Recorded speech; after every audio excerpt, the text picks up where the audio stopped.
Il y a des petites choses qui m'ont dérangé dans le livre de Julia de Funès. Alors voilà. Bon, paradoxalement, elle utilise son anti-identitarisme parce que c'est un livre donc qui est anti-identitaire. Ce pourquoi, à titre personnel, j'ai voulu le lire. Je me suis dit que j'allais être d'accord avec elle. Mais voilà, elle utilise son anti-identitarisme comme moyen pour flinguer l'individualisme. C'est ce que j'en ai ressenti. Quel dommage. Si elle a vraiment un côté, si elle est vraiment du côté de l'émancipation, comme elle le dit, pourquoi est-elle férocement contre l'écriture inclusive? Lorsqu'on écrit sur le sujet, on doit se renseigner un minimum. Actuellement, il n'y a pas encore de consensus scientifique sur la question. En revanche, les premières études sur la question tendent à dire qu'il y a effectivement un biais masculin dans notre langage qui serait préjudiciable pour les femmes. Ce biais peut être atténué par certaines formes d'écriture inclusive. Sur cette question, il y a la très bonne vidéo qui est sourcée de Sialabus, je crois que ça se dit comme ça. Voilà. Donc, on peut être contre tout en étant du côté de l'émancipation, mais alors, il faut aller démontrer que les premières recherches se trompent.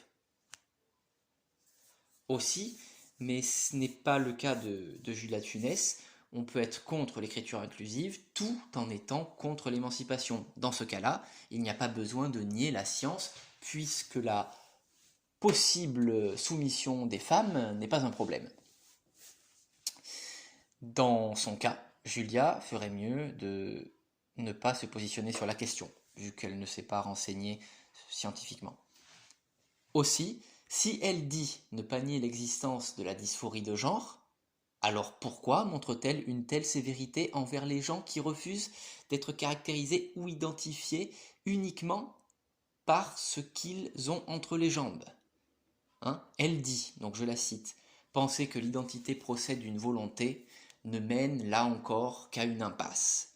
En niant le biologique, le réel, le factuel, les néo-féministes, genristes, entre guillemets, évitent d'aborder l'une des grandes difficultés de la femme, son corps. Voilà la citation de Julia de Funès. Ben, elle va devoir comprendre que le cerveau aussi fait partie du corps. Soit la dysphorie de genre est réelle, et dans ce cas-là, ce n'est pas qu'une question de volonté, soit c'est effectivement un fantasme. Mais on ne peut pas dire qu'elle existe tout en disant aux genristes de la fermer parce qu'ils ne seraient pas dans le réel. Julia, c'est ton dégoût qui t'égare. On va pouvoir te ranger avec la catégorie là des, je sais pas comment on pourrait dire, des néoréacs, Éric Nolot, Caroline Fourest, Natacha Polony, Michel Onfray, hein.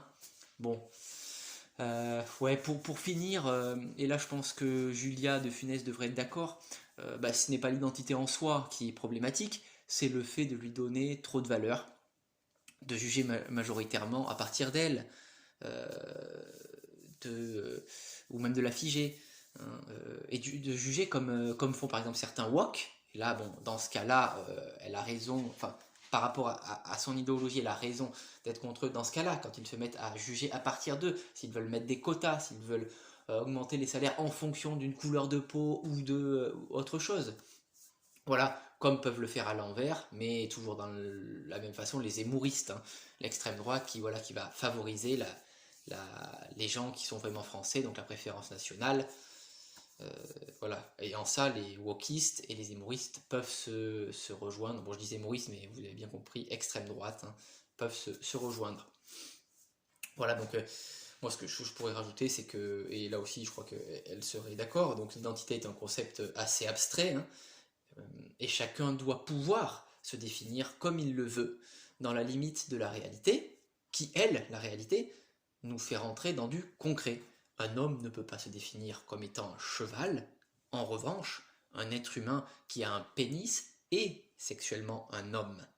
Mais s'il a une dysphorie de genre, ce qui semble être réel scientifiquement, exister, cette personne-là doit pouvoir, d'un point de vue du genre, se considérer comme non-binaire ou de genre féminin. Voilà. C'est là où Juliette de Funès, ben, on a l'impression dans son livre qu'elle veut quand même empiéter sur la liberté des autres tout en prônant l'émancipation et disant qu'elle est du côté de la liberté. Voilà donc son livre. Sinon, globalement, hein, c'est voilà, 80% de ce qu'elle dit je suis d'accord avec 80% de ce qu'elle dit. Et ça peut être un livre, on va dire, moyennement intéressant.